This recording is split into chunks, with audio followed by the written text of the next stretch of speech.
Okay, are we ready? Everyone ready? Okay. Hello, welcome to Sheltering in Place, creating relevant and engaging arts-based cross-curricular learning opportunities. That is a mouthful right there. I am Jennifer Tatum. I am the creative director at ArtStart. Thank you so much for inviting ArtStart to participate in the Summer Institute workshop. ArtStart is a nonprofit arts organization that mentors teens in public art through private and public art commissions. We have been engaging students aged 14 to 20 for over 20 years. I'd like to talk about a project we did with CASA of Sonoma County the summer before last. We were commissioned to create what was called a milestone tree. The tree was created on polytab fabric at our art house, and then it was cut into pieces like a puzzle. We took the polytab up to the CASA offices, and then we painted on the wall, and then we added the tree to the background of the mural. I want to start out by showing you this process on a short video so you get an idea of how we're using this material on all of our projects that we're going to present today. So Casey's going to show you the video. Yep. There we go.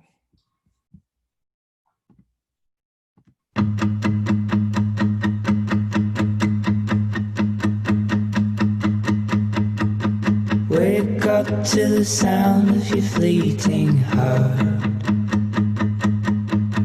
Wake up to the sound of your fleeting heart. When you go, what you leave is a work of art on my chest, on my heart.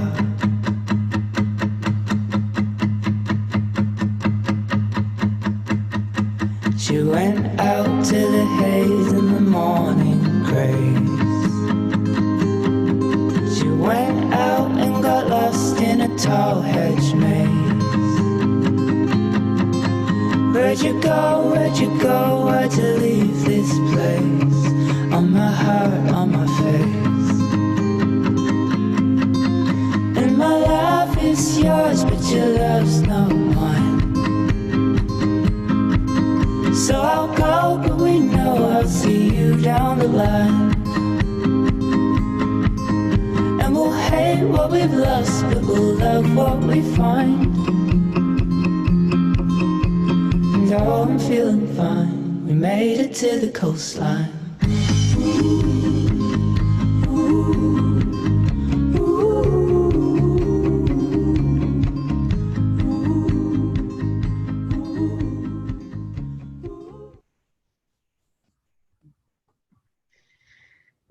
That tree was done at the art warehouse, and it was painted by all the students in the summer program. So it was a way for us to do a project at the art house and then include all the students, and then have just a handful of students go out and install the project.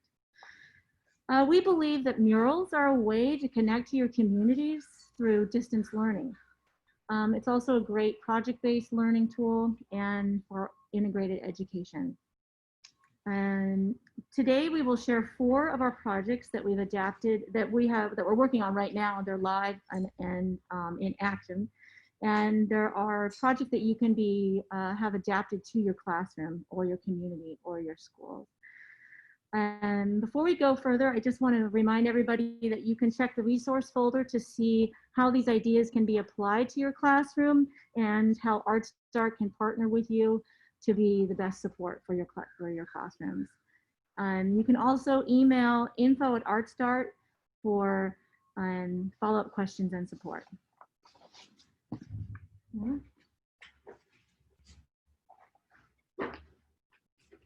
Hi, I'm Hannah, and I'm a lead artist here at ArtStart. The first project we're going to talk about is the Shelter in Place mural. It's called The Shelter in Place, a Visual Portrayal. It's a call for art as a vehicle to create art together while we're apart. Some of the possible academic applications you could use this project for are like science, it could be medicine, like the study of virology or vaccines and healthcare. History, documenting life events. It's a great tool for creativity and expressing through challenging times, like we've seen in the past several years of fires and floods and virus and protests. And it's a great way for students to be able to express visually what's going on inside of them, not with words, but just kind of just drawing, even if it's just a simple mark and it's part of a collective whole. So, Hannah. Yes, we created a call for art back in March, and we had a prompt that asked, how do you see this moment in history and your place within it? And then we had teams submit a visual portrayal, either in a drawing, painting, a sketch, or a photograph. And we had them submit their work by just taking a picture of whatever they've made and then sending it to our ArtStart email. Two classes, Elsie Allen and Rincon Valley Charter School, used our call for art as a full classroom project at the end of the year. So they, all the students created a design and submitted it, and with a lengthy statement, which was very revealing as to how challenging this is for children at this age in our world during this somewhat like crisis. Through this project, ArtStart was able to stay connected to our 14 to 20-year-old age demographic, creating an extended community through visual portrayals. And yeah, I'm gonna ask this. How many submissions came in over the 3-month period? We had a total of 108 submissions. Here are a few examples of submissions that came in. You can see the full gallery on our website, but there was quite an array of submissions that came in. This is a very hopeful one, kind of about the future. And of course, we're all wearing masks and learning to love ourselves during this time of solitude. How are we going to include every design in our narrative? Yeah, we're taking pieces from every submission that we got, and we're stitching them all together into one giant mural. So at least a small piece of every submission is going into the final design. Great. Okay, Rowena. Hi, I am Rowena. I am 16 and I am a July apprentice. I am going to be a junior in Sonoma Academy next year. Can you tell me, Rowena, how did you hear about ArtStart? I heard about ArtStart through a friend of mine who recommended it to me, and then also my art teacher at my current school sent like a whole email out, and I was really interested, especially because I didn't have anything going on this summer, especially with coronavirus, so I thought it would be fun to do this. Rowena submitted an entry into our call to create. This was her entry. Can you tell us a little bit about your entry? Yeah, so this is actually a picture of me. I did this based off of a photo that I took at a doctor's office when I thought I had coronavirus. I did not. But I just thought it was a really, really interesting, very capturing photo, and I wanted to turn that into a drawing, black and white, of course. And I did this with pencil, and I thought it would just kind of represent a lot of like what people are going through, especially people with coronavirus, and just like how crazy these times are. And then after I did this drawing, we made a transparency of it with this like very clear paper, and we just used Sharpie to trace over it. And then we projected it onto a wall and incorporated it with a bunch of other designs. So like these two weren't mine, but that's mine right there. And so it all goes into a bigger picture. Thank you, Rowena. Thank you. Elizabeth.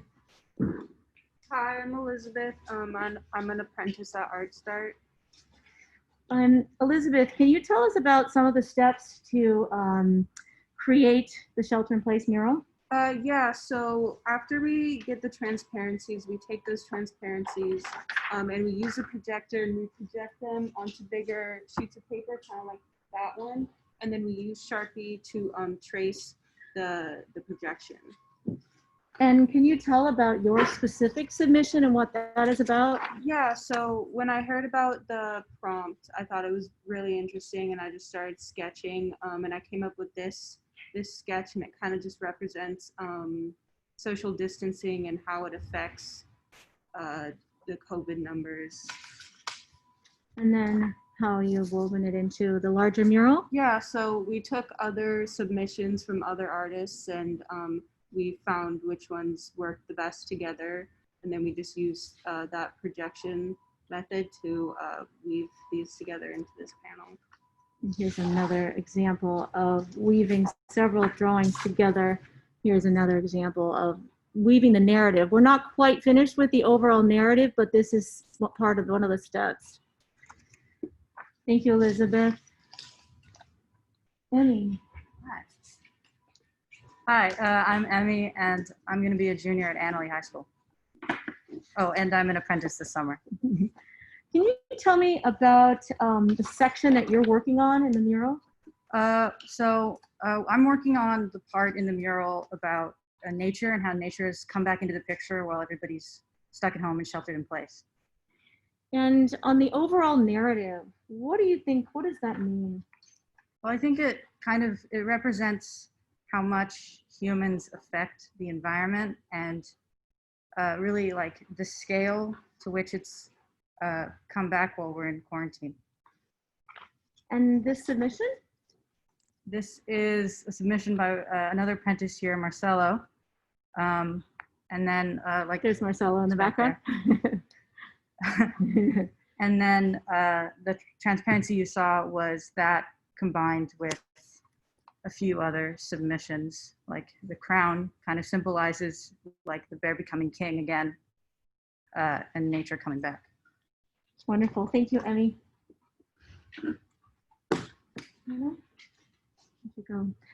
The narrative of the overall mural, we're going to be finishing up the design of this mural this month. The narrative, though, of the overall mural will begin with space on the left, converging into when the coronavirus hit and impacted all of our lives. It'll shift into lockdown and then into nature returning. It'll represent the effect on our mental states, on everybody's mental states, on the first responders and the protests, the crowds, and then it will end with a sense of hope and optimism. We have a drawing of these different characters kind of heading off into the future, but they're floating on like magic carpets that are masks that they're not wearing anymore. So it's got a nice rounded end to it there. And then? Yeah, and then next month we're going to be working on our color scheme for the full final design for the mural, and we'll be looking for a home for the mural. So we'll be looking for a wall somewhere in our community, and then once we're painting the mural, we're hoping to have members of that neighborhood or the larger community come out and help us paint. And ArtStart can help guide you in your classroom through the steps of creating your classroom mural or school mural. The mural can be created on our mural fabric, and it can be created like a tapestry, or it can be created by using your maker tools. Some of you have the maker tools, by laser etching into wood and making wood burn versions of these murals, or etching into tile and making mosaics for outside on the building. Our next project is Art on Streets for Cleaner Creeks. Hi, everybody. My name is Gio Benedetti. I'm the lead artist for Art on the Streets for Cleaner Creeks. And what we've been doing is we've been painting water and fish onto curbs leading directly into storm drains. That's the basic part of the project, and I've been working on this month with my apprentice, Marcelo. Introduce yourself. Hi there. I'm Marcelo Diaz. I'm 19 years old, live in Sebastopol, California, and I just graduated from Santa Rosa High. And I've done ArtQuest for 4 years. He's a really good artist, you guys. He's really good. So the point of the project is to show the water and the native species coming into the drains. And you saw a little bit of how the mural fabric was used in the video we showed earlier, but we'd like to explain how this particular project gets put together. Hopefully, as we're explaining it, you can kind of visualize how this might work out on your campus or for your class. Take it away, Marcelo. Thank you, Gio. So our first step toward this process is obviously we have to research different fish that are native within our streams. And then from then on, we do stencil work where we trace out the fish, like this bluegill, for example. Where in the process, once we trace it out, we then paint it over and get a complete picture of a painted gill. Like, It's like partial painted after it's traced onto the fabric, and then full painted on the fabric, and then we cut them out. And then bam, we get an example like this. And then once that's done, then we pick a curve that's close by to a nearby storm drain leading to a stream of some sort close by. Paint a stream-like picture on the curb that leads directly into the storm drain. Then we paste the fish onto the curb itself. They almost look like it's going with the flow of the stream. Exactly. The final piece is we have text that we like to include on it. Drains to, and then we actually have the name of the creek. So we learned the actual name of the creek, the actual waterway that the storm drain is actually flowing into. And then ours to protect. And just really trying to reinforce that direct message of this is leading directly to the wildlife, this is leading directly to the waterways, and it's our responsibility to keep it clean. So as we're putting together this project, these are, all these materials are things that we can get to your classroom or to your students. If this is something that appeals to you, either whether it's the ecology or the biology part, or whether it's just the art part, or if you think it would be a cool project to have on your campus, on the storm drains on your campus, or just some cool fish up on a wall somewhere, let us know. These are things that we'd be happy to put together and bring to you and make it happen for you and your class. Anything else, Marcelo? I think that's about it, really. Anything else, Jen? Sounds great. Gio, there's one question from the chat about what type of adhesive and how long does it last? Yeah, so the adhesive that we use is something that I'm gonna pass that off because Justin, the project that we've been working on, I've all been using the same materials, and I'm gonna let Justin explain that adhesive process and how that works in this next segment. That's such a hey, thanks question asker for the perfect segue. Let me bring in Justin to talk about that. Justin, come on in. All right. Hey. Greetings. My name is Justin Ringline. I'm a visual artist out of Petaluma, California, and I've known Jennifer for many years, being a professional artist and friends, both being from Petaluma, California. So yeah, I'm new to this program. I've done some fabrication for Art Start in the past, but this is my first time being a lead artist with them. And one of the main projects that I've been leading is similar to the ones you've been talking about, is a California poppy mural project. And I've been working with two lovely apprentices, and this is my apprentice, Malia. Hi, so I'm Malia, and I'm a recent graduate from Casa Grande High School. And so I started at Art Start last year during the winter sessions for my senior project, which was really fun, and I felt like absolutely honored to have like this creative outlet that I could go to. And yeah, we started working on the poppy, we started painting the poppies back then, and we're continuing that now. So Yeah, so this was a good example of a project that was started around January in a winter session.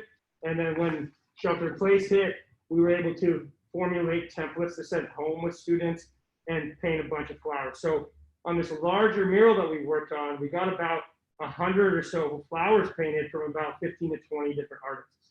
And this is my other apprentice, Kate. Hi, my name is Kate. I'm a rising senior at Maria Carrillo High School, and I'm a returning July apprentice here at Art Start. And I've worked on multiple projects, painting poppies, painting storm drains, and working on butterflies. Yeah. So talking about a bit of the process of making these flowers come to life, we started with some rough sketch or drawings designed and kind of organic. You can kind of maybe see that's not to scale, but that's an example of some of the drawings we've done. Kate will show you more of a scale of how they're actually drawn. Those are some that she had been working on. And behind me, you can kind of be able to see those are some finished poppies. Kate and Malia will also show you ones that they finished recently. To give you an example, there's a range of like talent within these, which is really cool. Different people have different approaches. They see them with different colors. And overall, collectively coming together is something that you guys in your classrooms could do to collaborate to bring something together. So again, as the other instructors have been talking about, this is something that if you had an idea within your curriculum that could be used, this material is really durable. And to talk about the process a little bit more about that. So Polytab, as Jennifer was talking about, is a fabric that is being able to be exposed to the elements by clear coats. So it's applied by a Mural gel to the back of it, similar to like a wheat paste or wallpaper. So you apply an adhesive to the back, and then by pressure, you adhere it to a wall. And then you'd also, of course, want to then clear coat that once it's finished. So collectively, you could send home, and we can help you with that design process, either have your students draw designs out, or we could provide templates for you and kits to send home with your students on various projects. And if you want to see, if you're here in Sonoma County, the big mural that we had worked on is out on Petaluma Hill Road in Snyder, or surrounding the traffic lights. And again, you could probably find more information on our websites about the projects. And this is going to be an ongoing one. So if you want to be a part of this Poppy Mural project, because I think we're going to have other sites that we're going to be contributing to, let us know. And then I'm going to turn over to our last presenter, Rima, who's going to talk about our Monarch Butterfly project. Hi everyone, my name is Rima. I'm a recent graduate from Montgomery High School, and I've been working with ArtStart over the past, I think, almost a little over a year. And I turned to Jennifer actually because I had an idea for a mural called the Dreamer Mural. And I didn't know how to get started and how to make public art in Sonoma County. And Jennifer and ArtStart very generously gave me all the tools that I needed to make this kind of project happen. So after this mural was completed, I wanted to find a way to spread its message. And I think the part that people connected with the most were these monarch butterflies. And there's many different reasons for that. And one of them is that it's a symbol that has very different meanings for different people. For me, it was all about immigration. And it was created in a time where politically the world was very, it was kind of toxic. People were polarized, divided. And I wanted to find a way to find a sense of unity and inclusion and beauty within all of these political issues, and really talk about the people behind these conversations. So I decided to kind of make these butterflies spread out more across Sonoma County. And Jennifer gave me the idea of using the same material, Polytab, to create a series of monarch butterflies all over Sonoma County. So the way that this happened was we created the butterflies on Polytab. Jennifer here has an example of one. The designs, they're pretty similar, but there's variations in color, so every butterfly is unique. And in addition, we had students talk about what immigration meant to them, what it meant to dream beyond just immigration. And they added those words onto the wings of the butterflies. For example, here we have freedom, we have no borders, we have humanity and justice, just as a couple of examples of the kinds of words that we use usually. And so every single butterfly is unique and it tells its own story. And so to kind of maximize that effect, whenever we put up a butterfly, we have a QR code next to it. And each QR code, when you scan it, will take you to a website that will tell you the story of a real immigrant in Sonoma County.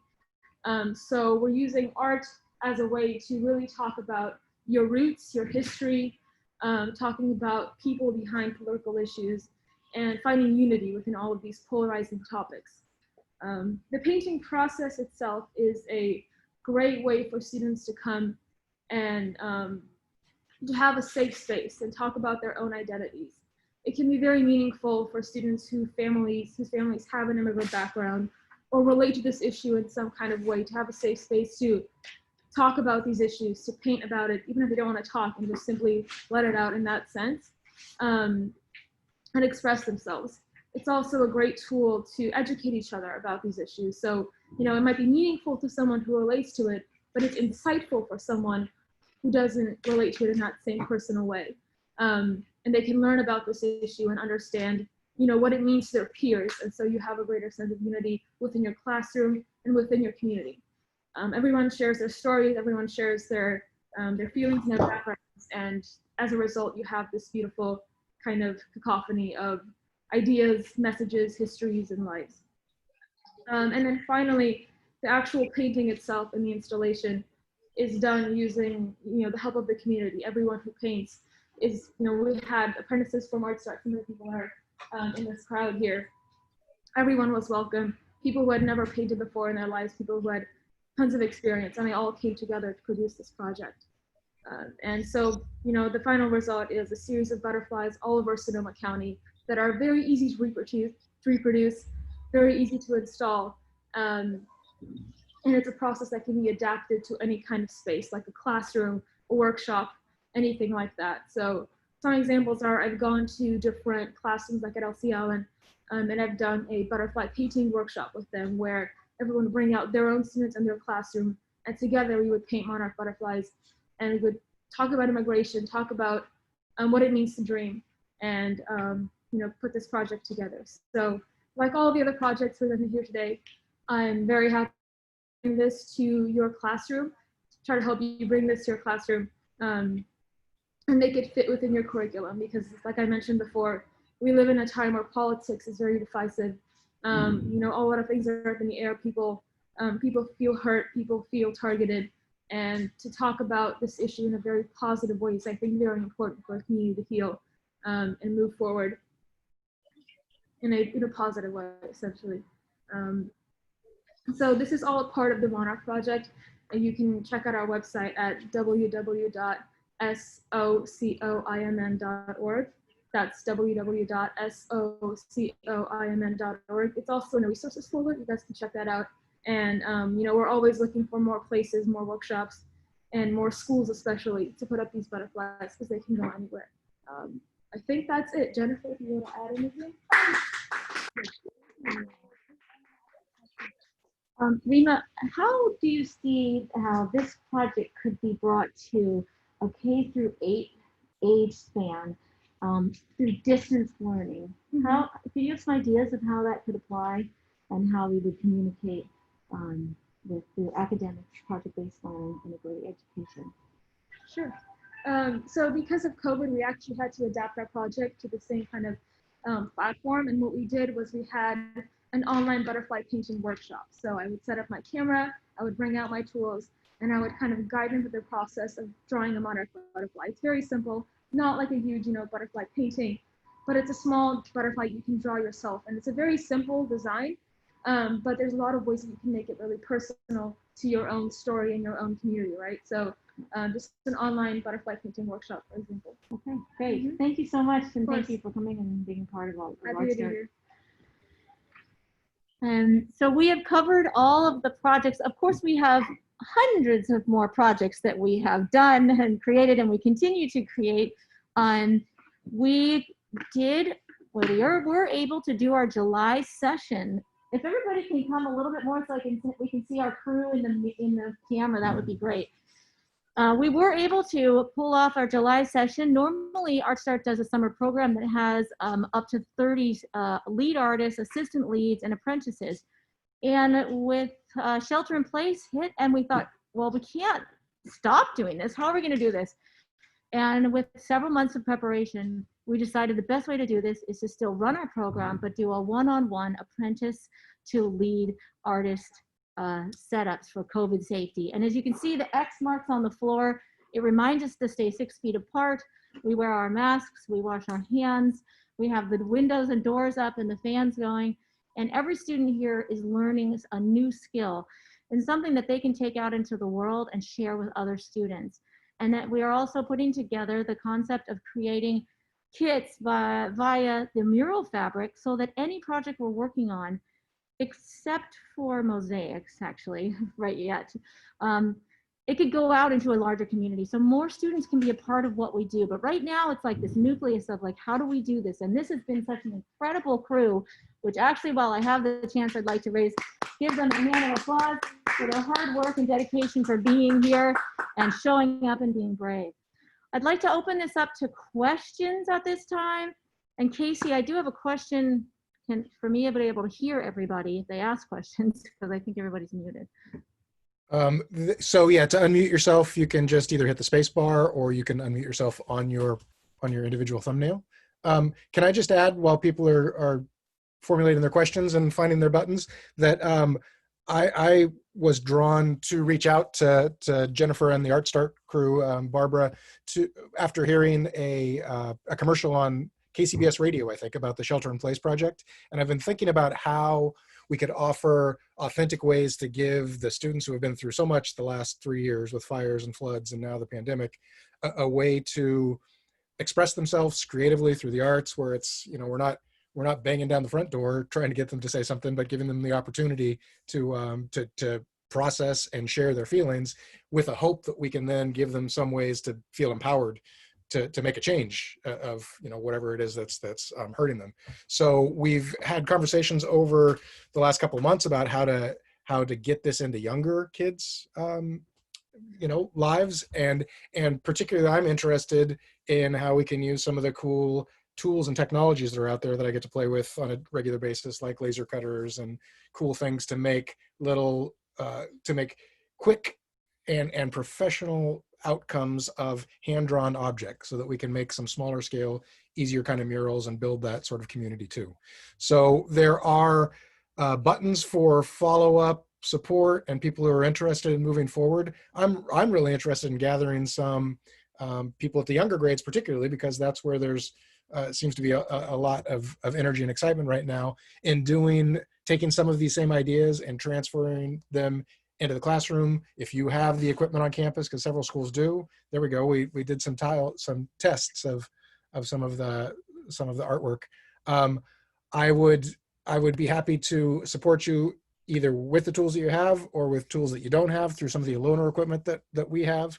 But I'm interested in starting a conversation how we can partner with these guys who have such a rich history and skill at getting prompts and getting beautiful pieces of art out of students, how we can render them in some different ways. So I'll stop and just invite you to reach out through that form or some other way if you're interested in having the conversation and figuring out how to do it.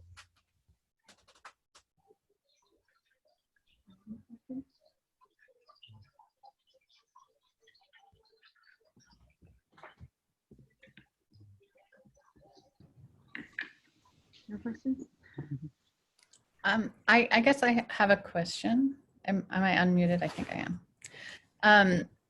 I guess I'm wondering about how much waste there is with the mural fabric, like how, as far as like when you're looking at a space and then cutting it down, how much excess would you need? And then I'm sure these come in giant rolls. Mm-hmm. And then is the clear coat something that the kids can apply, or is it more toxic than that? We try not to have any waste. We try to use every scrap that we cut off for smaller projects. So, if we cut out a very large flower and we have that trim, then that next part could be the smaller leaves to another project. So they're sorted into a file for a smaller project. As far as the clear coat, yes, that's not something a child can put on because it needs to be something that seals the mural and weather protects it. So it's something that would have to be done out after school or off, after school hours, definitely. I wish it could be something, if somebody could come up with something non-toxic that could seal in a mural and make it last and protect it from graffiti and all that stuff, that'd be great. So we can work with the scientists on that. And I guess the other question is, you're just using acrylic paint on top of that surface? Yes, we gesso the fabric. It's actually comes from a fabric company that makes it for interfacing, like in your collar, like in the collar of a shirt. And Philadelphia Mural Arts are one of the early adopters of this fabric and started using it on large-scale murals. And in Sonoma County, if you go up to Sutter Hospital, they did an installation last year of a big poppy. Did you see that on the parking garage? I actually spoke to the artist about that. Yeah, that was. Yeah, so that whole thing was done on the same fabric that we use and applied the same way that we use it. So that's a very big project that was using that material. So there hasn't been any peeling. Gio said that over 20 years, it's Yeah. even smaller stencils are not peeling off. Oh no, actually the smaller pieces are easier because you can really get all around all the edges. On the larger scale pieces, they come in with a little bit of style of caulking on the edge. I mean, big giant murals have been done all over with this material. Awesome. So, yeah, and I could send you some information on some other artists that have used it, or you can go to Philadelphia Mural Arts and look up mural fabric on their site, and you can get a little bit of background history on the material.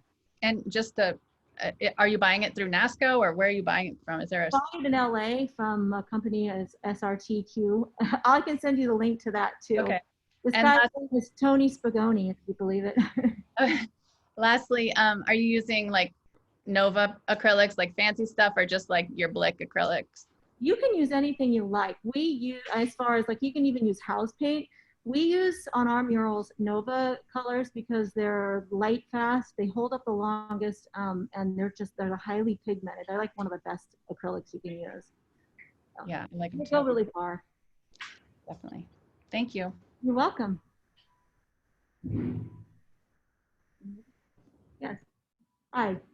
Hi, my name is Josie Richter. I am an art teacher at Casa Grande High School in Petaluma. Hi, I live in Petaluma too.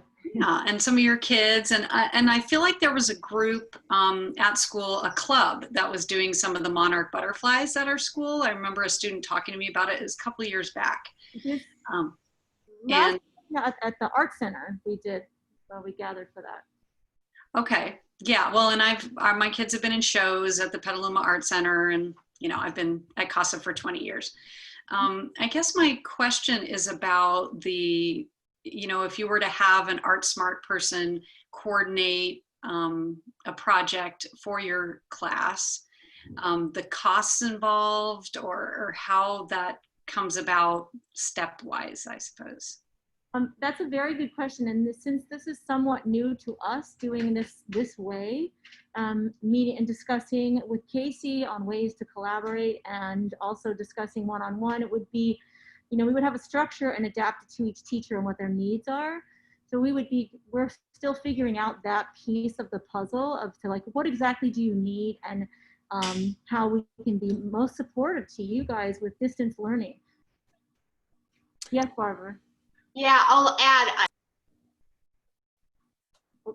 Can't hear you. And I'm highly privileged to work with this amazing group of people and kids. But also another thing that Casey and we've been talking about all summer long and early spring is how can we strengthen this collaboration with the schools, and whether we're distance or we're in the warehouse or in the classroom, whatever that looks like, we can kind of be fluid and move back and forth. Is there some really interesting statewide grants available? And we need to demonstrate between Art Start and, let's say, a collaboration with your classroom, your school, or a number of schools. If we had a strong letters of support from your school and 2 others, and I would be writing a grant for that. It's a pretty good shot that we'll get good amount of grant monies to support this as well. And can I throw in there too that locally within our county office, it's a different part of the building, but there seems like there might be the possibility of some money around that social and emotional, mental health and dealing with all of the after effects of everything that we've been through. So that's another thing that I think has a real need, and I think there's some support for that as well if we can tailor a project that really gets at that. So stay tuned.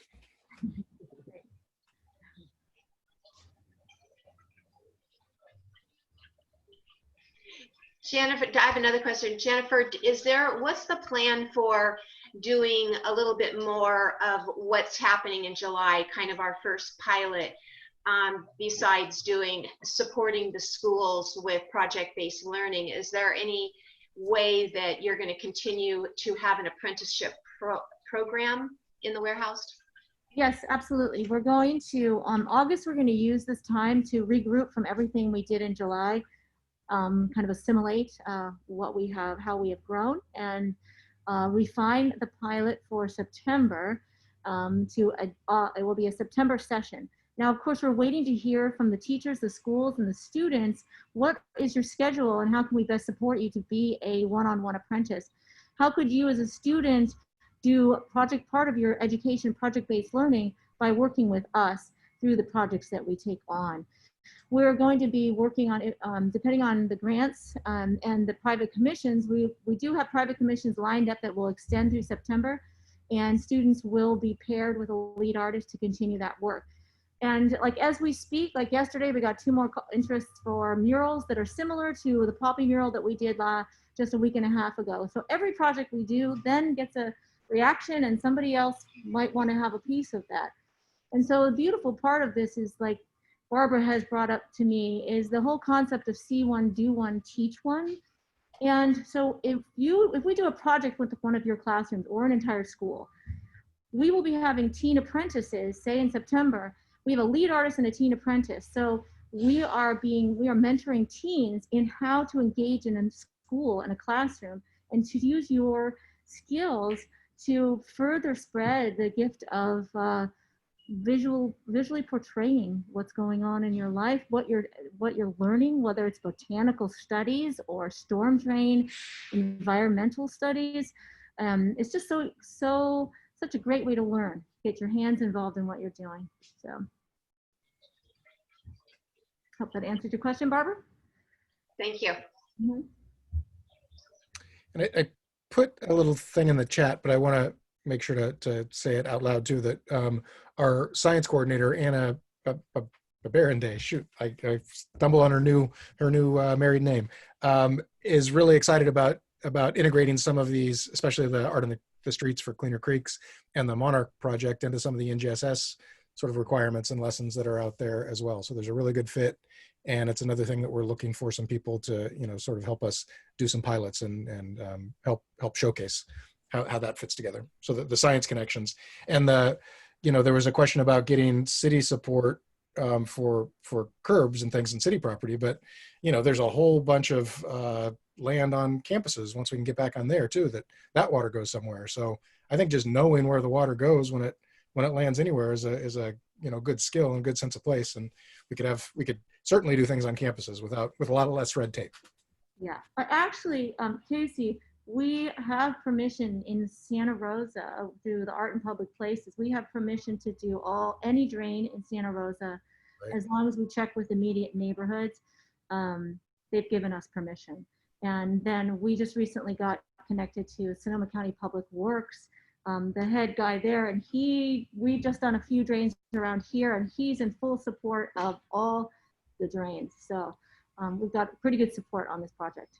Awesome. Yeah.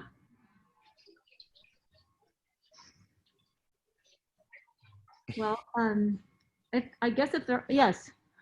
One last follow-up question. So next steps in terms of building a partnership would be contacting you at ArtSmart. Yeah, it's ArtStart. Oh yeah, ArtStart. I wrote it down. I just didn't.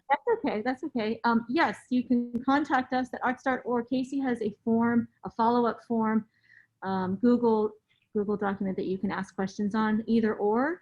And another thing to answer on as far as budgeting, visually what I portray is, if we wrote for a grant and there was a little bit of money from the schools, and then we have a private sponsor, we come together to make this happen for everybody.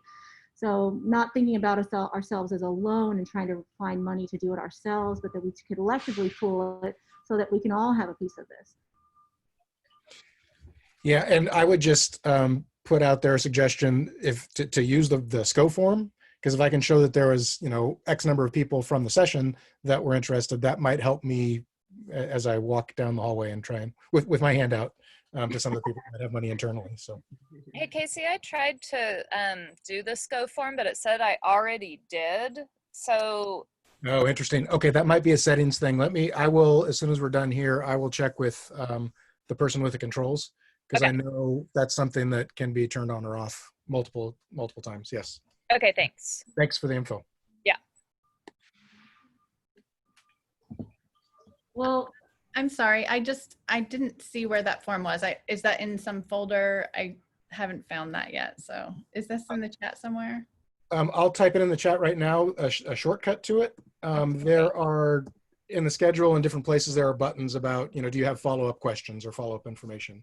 And is this separate from the money to the grant money that you could apply for this disrupt thing? Yes.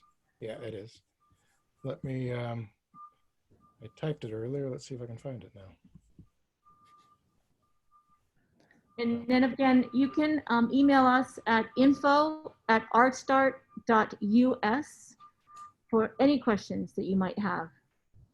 And so much, Jennifer. You're welcome to visit the art house, but we are under strict COVID safety and protocol. But we would be happy to do a little video and give you a tour sometime. Not here, we tried that and it made everybody dizzy. So, but we could send you a video so you could see what it looks like inside of this awesome place. It looks great. Thank you so much for your clarity on all this stuff. You're welcome. And if you look in the background, I'm going to tilt my camera up just a little bit. You can see some of the shelter-in-place mural that's developing on the wall. That's kind of the way that we're starting to formulate the bigger picture of the mural. So. Yeah, I put the bit.ly in there. That's a link that should get you to the form. If you already filled it out for another session, I will, as soon as we're done here, try and get it so that it's live for any session that you want to fill it through, or that you want to give feedback on or ask for follow-up stuff on. So, yeah. Great, thank you. Thank you guys so much for sharing your time and your projects, and the students for all their work. And boy, I can't wait to see what you guys do. You're welcome. You're welcome. Look for the mural out in the public somewhere come fall. Do you know where? No, do you we are looking for a wall right now, but we're finishing the design and adding the color, and then we'll be presenting it and inviting people to host it in their community. And a lucky winner will get it on their wall. Yes, what's Barbara? the wall size going to be? The size is adaptable. So it depends on the wall. We want it to be a highly visible wall where more people can stop by and see it, walk past it. So yes, Barbara. And so can you talk to just very briefly the kids that did the illustrations that submitted them? Will they be helping with the painting of the mural? Where some of the teachers were highly involved? Will that become a community that's going to actually be putting the mural in, painting it? Well, this is all depending on the state of our world and the effect of COVID on getting together. Ideally, the community would come out and help us paint the entire mural. We have a connection to everyone who submitted to the shelter-in-place mural, and we are in touch with them and communicating with them about next steps. And also some of those teams, inviting them to be part of our program as our pilots continue and part of the design process. So when it comes down to painting the mural, everyone who's been involved will be invited to participate, and even if that means we break it down into certain hours a day and how many people can be at the wall a day, because it really represents the collective whole. So you have your submissions, you have the people who work on the designs, and then you have your whole community of 14 to 20-year-olds that are represented even further and deeper into the community. So everyone will be invited in some form to participate. Yeah. Thank you. You're welcome. Sorry, one last question. Yes. So, but you're just preparing the space in public and the backdrop, right? Because these are all stencils just to be applied. Oh, so that's a great question. So the shelter-in-place mural is not on PolyTab. Shelter-in-place mural, at the moment, it is being designed. And that design would be projected onto a public wall. And then that design would be painted on that wall. Now, another way that we're thinking of doing it in the interim is doing a smaller version on PolyTab and like a tapestry, and do sections so that the mural could possibly move. That's just something we were talking about this morning. Could it be done on panels? Yes, panels are a little bit cumbersome, but if we did it on big sheets of PolyTab, it could be moved around. And so that's the plan with the shelter-in-place mural. Whereas the other projects, the reason I brought that project up on this talk was that in your classroom, I can only imagine you're going to be coming back to school. You have 30 new students or 20, and you've never met them before, and you can't get close to them. How do you get to know them? And such a great way is to ask them a question and see, how do you see this? And if you say every single mark is accepted, you don't have to be an artist. It can be a scribble. It can be a photograph. It can be just an ink blot. But participate in this call and then look what we created together. It's a great way to get to know your community as they come back together. And then to create it into a larger mural, we have the expertise and we would like to partner with you all to support you in making this happen. So we're not creating more work for you. We'd like to create less work for you and help you to make this happen, and also to show our younger generation that you can travel through your whole life with these tools in your back pocket to express who you are. They're creative tools and they're very valid always. Wonderful.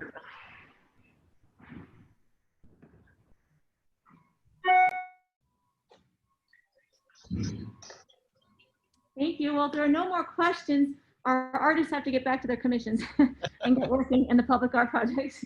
But we are so grateful that you had us here today. If everyone can at least come up, and I'll say thank you to my crew here, my wonderful crew, for participating. And we hope to be working with you this fall. Awesome. Thank you so much, guys. Thank you.